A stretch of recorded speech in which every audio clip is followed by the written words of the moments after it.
During the panel you დისკუსიაში მონაწილეობისას წარმოთქვით ფრაზა ჩვენ ისტორიას ვქმნით. სურს გითხოთ, ისტორიის რა ნაწილს ვქმნით ახლა? What part of the history are we shaping? მესმის პოლონელებს და ქართველებს განსხვავებული როლები და ისტორიის თავთავიანთი ეპიზოდები აქვთ. თუმცა მოდით დავიწყოთ პოლონელებით. From the people of Poland. What kind of history? რა ისტორიას ვქმნით ახლა? It's a crucial moment. ახლა გადამწყვეტი მომენტი დგას ჩვენ საერთო ისტორიაში. პოლონეთი და საქართველო ძალიან მსგავსი ერებია. ჩვენ მსგავსი გამოცდილება გვაქვს, განსაკუთრებით ეგრეთ წოდებულ მეზობელთან. ჩვენს შემთხვევაში აღმოსავლეთით, თქვენს შემთხვევაში კი ჩრდილოეთით მყოფთან, ურთიერთობის კუთხით. და ახლა იქმნება ისტორია, ვინაიდან ახლა გვაქვს ძალიან რთული გამოცდილება, რომელიც უკავშირდება რუსეთის აგრესიას უკრაინის წინააღმდეგ. Because we have now very difficult experience. ეს არ არის აგრესია მხოლოდ უკრაინის წინააღმდეგ. ეს არ არის მხოლოდ კონვენციური ომი უკრაინის წინააღმდეგ. არამედ ეს არის საინფორმაციო ომი ჩვენი ცივილიზაციის წინააღმდეგ. პოლონეთისა და საქართველოს ცივილიზაციისა, მათ შორის დასავლეთის ცივილიზაციის, დასავლური სამყაროს წინააღმდეგ. Georgian civilization also western civilization, western world. It's not only war. ეს არ არის მხოლოდ ომი, რომელშიც პუტინი იყენებს ტანკებს და რაკეტებს. ეს არის ომი ჩვენი ღირებულებების წინააღმდეგ, ჩვენი რწმენების წინააღმდეგ, ჩვენი დასავლური ცივილიზაციის საფუძვლების წინააღმდეგ. ეს არის ომი ჩვენი სულების, რწმენების წინააღმდეგ. და ეს ომი მიმდინარეობს პოლონეთშიც და განსაკუთრებით ეს ომი მიმდინარეობს აქ, საქართველოში. ჩვენ ამას ვხედავთ. ვხედავთ, როგორ ანგრევს პოპულისტური მთავრობა საქართველოში კანონის უზენაესობას, უტევს ადამიანის უფლებებს, არის ძალადობა მომიტინგეების მიმართ. ეს ტრაგიკული ვითარებაა.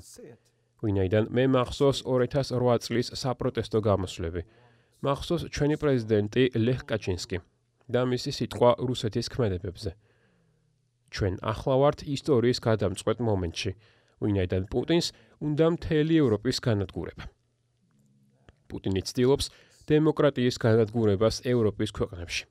არა მხოლოდ საქართველოში, არამედ ვხედავთ ამას ევროკავშირის წევრ ზოგიერთ ქვეყანაშიც. ვხედავთ ვითარებას უნგრეთსა და სლოვაკეთში. ორბანისა და მისი პარტიის კანონები ანადგურებს არასამთავრობო ორგანიზაციებს, დამოუკიდებელ სასამართლოებს, ზუსტად ისე, რასაც საქართველოში ვაკვირდებით.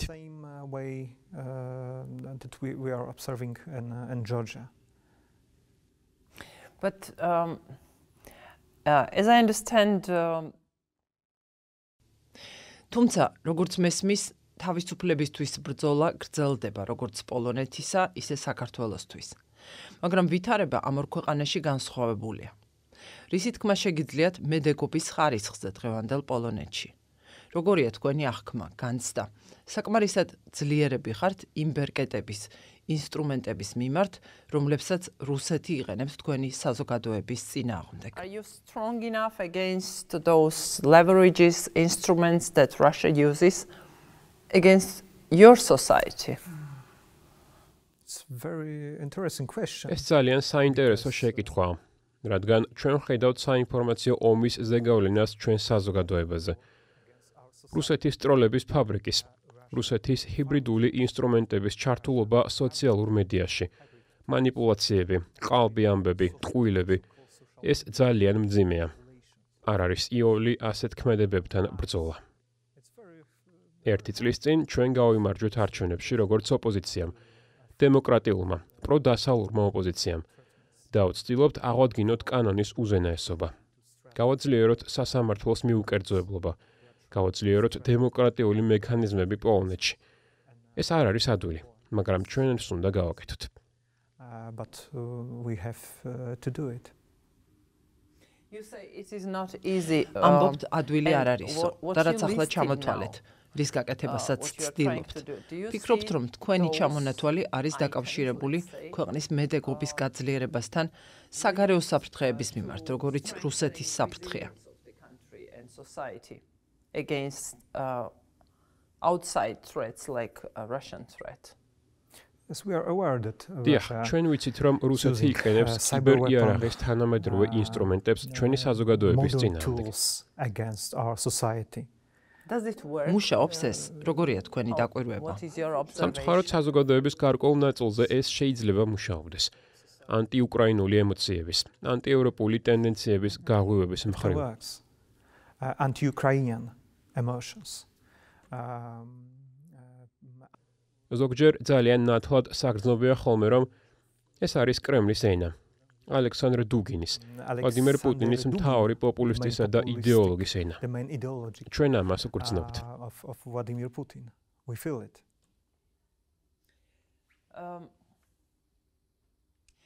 ჩვენი ინტერვიუს დაწყებამდე დაახლოებით 1 საათის წინ 21 წლის მომიტინგეს მიესაჯა 4.5 წლით პატიმრობა. მას ბრალად ედება სამართალდამცავებს და თავდასხმა, რასაც ის არ ეთანხმება. დარწმუნებული ვარ, იცით რა ვითარება ახლა საქართველოში. ბატონი კობახიძის გასული წლის 28 ნოემბრის განცხადების მიუხედავად, რომელიც შეეხებოდა საქართველოს მიერ მოლაპარაკებების პროცესის შეჩერებას, ქართული ოცნების მთავრობა კვლავაც აცხადებს, რომ საქართველო მშვენივრადაც გახდება ევროკავშირის წევრი 2030-ში. სურს კითხოთ, როგორც იმ ქვეყნის მოქალაქეს, რომელსაც გავლილი აქვს გზა ევროკავშირისა და ნატოს წევრობამდე. What kind of path should we go through from this stage now? It's definitely not a path with Georgia. ეს არ არის გზა ეგრეთ წოდებულ ქართულ ოცნებასთან, ქართულ კოშმართან და ბატონ ივანიშვილთან ერთად. საქართველომ უნდა აღადგინოს დემოკრატია, უნდა გააძლიეროს სასამართლოს დამოუკიდებლობა, პროკურატურის დამოუკიდებლობა, მედიის დამოუკიდებლობა. ჩვენ სულ სხვა პროცესებს ვხედავთ. მომიტინგეებს სცემენ. იყენებენ დიდ ძალადობას მშვიდობიანი მომიტინგეების მიმართ. მედია არის თავდასხმის ქვეშ. სამთავრობო მედია აორგანიზებს მადისკრეტილებულ კამპანიას მოქალაქეების, ოპონენტების წინააღმდეგ. ეს არ არის დასავლური სახელმწიფოს მოდელი. ეს აღმოსავლური მოდელია, პოსტსაბჭოთა მოდელი, როცა ერთი ადამიანი არის მთელი სახელმწიფოს, ინსტიტუციების თავდასხმის სამიზნე, როგორც ეს 1970-იან, 80-იან წლებში რუსეთში ხდებოდა.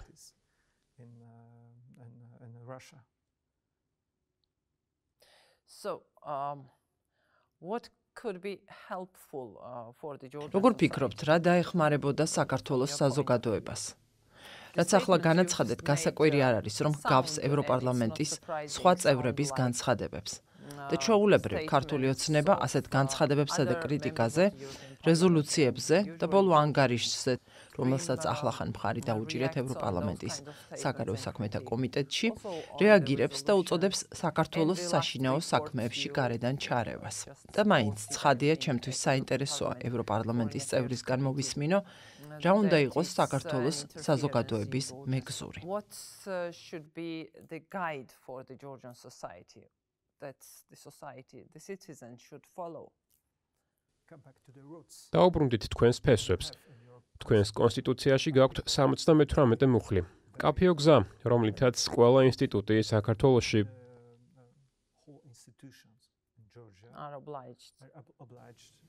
ვალდებულია ემსახუროს ამ მიზანს. ვალდებულია გააკეთოს ყველაფერი, რომ განხორციელდეს საქართველოს ხედვა ევროკავშირსა და ნატოზე. ეს ძალიან მკაფიოა.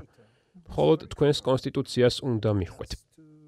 მეორე მხრივ, როცა მთავრობა არ ასრულებს კონსტიტუციურ ვალდებულებას, ეს ნიშნავს, რომ ის არ უსმენს ხალხს. ეს საშინელებაა. საქართველოს მთავრობა უნდა უსმენდეს საქართველოს პატრიოტების, საქართველოს ხალხის ხმას. საქართველოს ხალხის ხმა კი ძალიან მკაფიოა. საქართველო უნდა იყოს ევროკავშირში. საქართველო უნდა იყოს ნატოში. Georgia should be in EU. Georgia should be in NATO. ვხედავ რუსეთის ზეგავლენების გარკვეულ ტენდენციებს საქართველოს ინსტიტუტებში, საზოგადოებაში. ის ახდენს საქართველოს სახელმწიფოს იმგვარად მოდელირებას, როგორც პუტინი ახორციელებს თავისი ქვეყნის მოდელირებას. ერთ-ერთშია.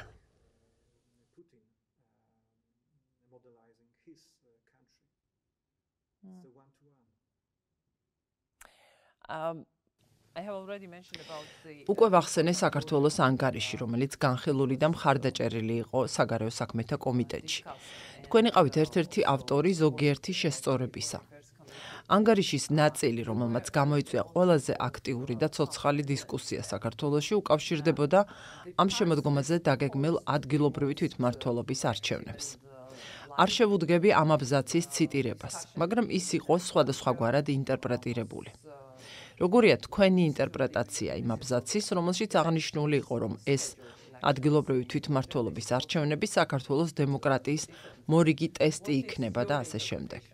როგორია ევროპარლამენტის პოზიცია საქართველოში ადგილობრივი თვითმმართველობის არჩევნების მიმართ? What is the position of the European Parliament towards the municipal elections?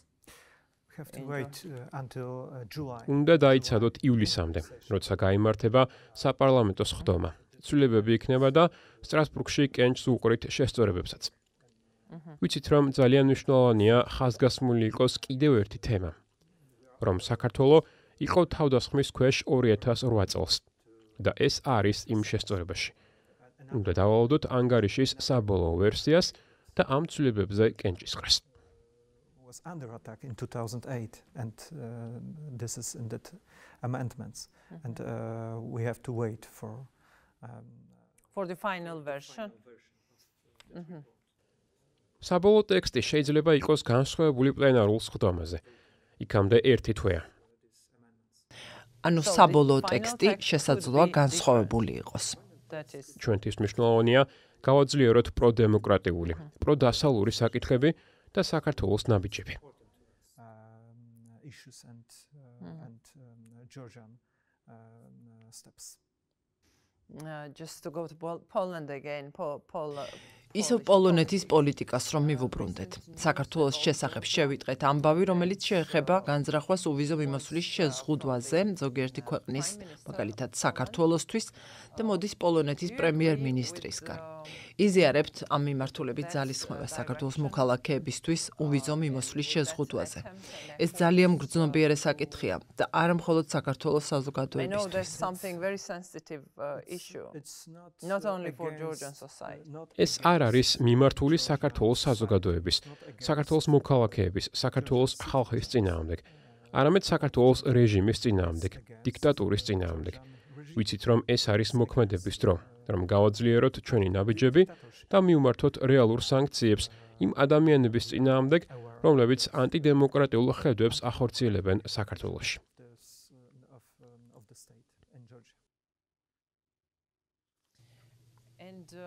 თუკი შენარჩუნდება, არ შეიცვლება მიმართულება, საითაც ახლა საქართველო მიემართება. სადამდე მივა ეს ქვეყანა მაგალითად 1 წელიწადში.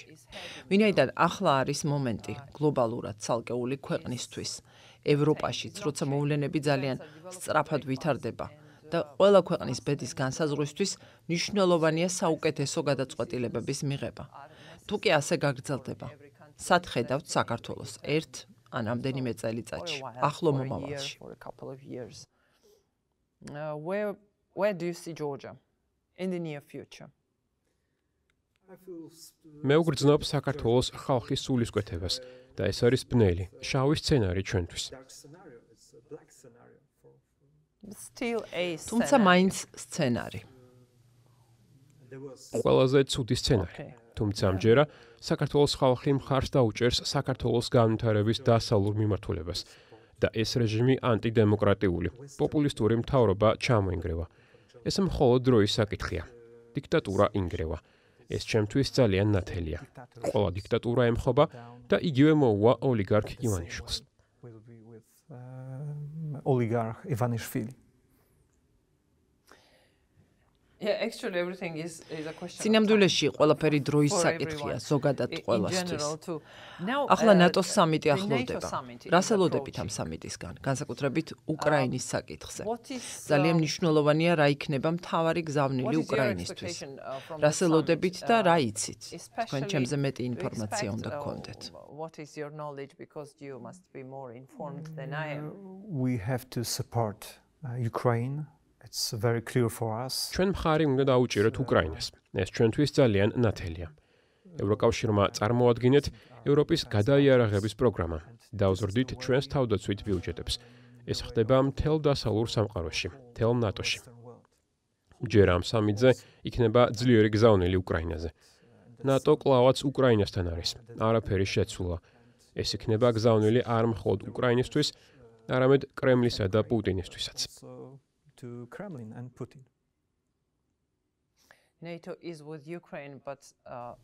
ნატო უკრაინის გვერდით დგას, თუმცა ელოდებით რაიმეს უკრაინის ნატოში გაწევრიანების საკითხზე.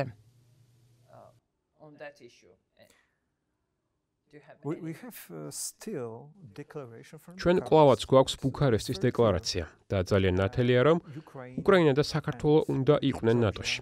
ეს მხოლოდ დროის საკითხია. თუმცა ჩემი აზრით ორივე, უკრაინაც და საქართველოც უნდა გაწევრიადნენ ნატოშიც და ევროკავშირშიც.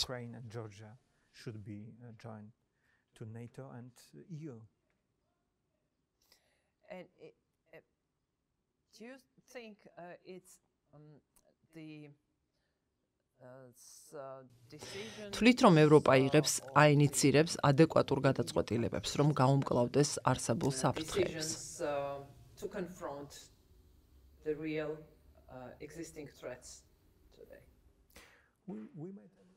გასულ წლებში დაუშვით შეცდომები, ეს სიმართლეა. განსაკუთრებით დასავლეთის ქვეყნებმა. ეს არ იყო კარგი პოლიტიკა რუსეთისა და პუტინის მიმართ. თუმცა 2022 წლის შემდეგ მთელი ევროკავშირი ერთიანია და იცის, რომ რუსეთი ძალიან აგრესიული სახელმწიფოა. რუსეთი ტერორისტული სახელმწიფოა და ჩვენ უნდა ვიმოქმედოთ. უნდა გავზარდოთ ჩვენი ბიუჯეტები, უნდა გავზარდოთ ფონდები სამხედრო ტექნიკისთვის, ჩვენი სამხედრო ძალების მოდერნიზაციისთვის და მხარი დაუჭიროთ უკრაინას. ვინაიდან უკრაინა არ არის ეგრეთ წოდებული ბუფერული ზონა. არამედ ის არის დამოუკიდებელი სახელმწიფო და ევროპის მთელი უსაფრთხოების სისტემა დამოკიდებულია უკრაინის დამოუკიდებლობასა და სუვერენიტეტზე. ძლიერი უკრაინა ნიშნავს ძლიერ ევროკავშირსა და მთელ ევროპას.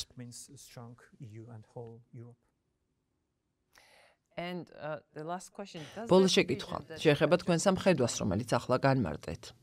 არის თუ არა თქვენთვის, როგორც პოლიტიკოსისთვის, საკმაოდ რთული გამოწვევა, რომ თქვენი ქვეყნის მოქალაქეებამდე, საზოგადოებამდე მიიტანოთ ის. სად არის საზოგადოება იმისთვის, რაზეც ახლა ლაპარაკობდით?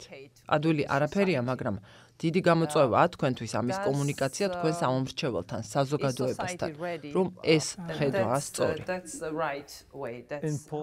პოლონეთში, ისევე როგორც საქართველოში, უდიდესი გამოცდილება წარსულიდან, ისტორიიდან, ჩვენს აღმოსავლეთით მყოფ მეზობელთან ურთიერთობაში და ვიცით, რომ უნდა დავხარჯოთ მეტი, გავზარდოთ ჩვენი სამხედრო ბიუჯეტი და ჩვენ ამას ვაკეთებთ. ეს ახლა ხდება. ვიცით, რომ ჩვენი ჯარი უნდა იყოს ძლიერი და ვიცით, რომ უნდა ავაშენოთ ძალიან ძლიერი ხაზი რუსეთთან და ბელარუსთან საზღვრების გასწვრივ, რომელსაც ჰქვია აღმოსავლეთის ფარი და ჩვენ ამას ვაკეთებთ. ეს არის სიგნალი პუტინისთვის, კრემლისთვის, რომ ჩვენ მზად ვართ. რისთვის, მშვიდობისთვის. მხოლოდ იმ შემთხვევაში, თუ კი ყავს ძლიერი ჯარი, შეიძლება გქონდეს. მხოლოდ იმ შემთხვევაში, თუ კი ყავს ძლიერი ჯარი, შეიძლება გქონდეს მშვიდობა. You can have a peace.